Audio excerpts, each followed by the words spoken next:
who knows anything about furnaces.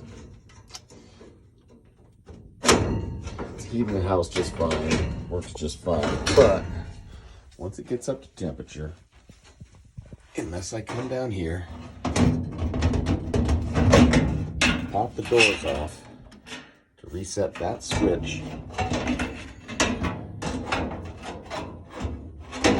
it will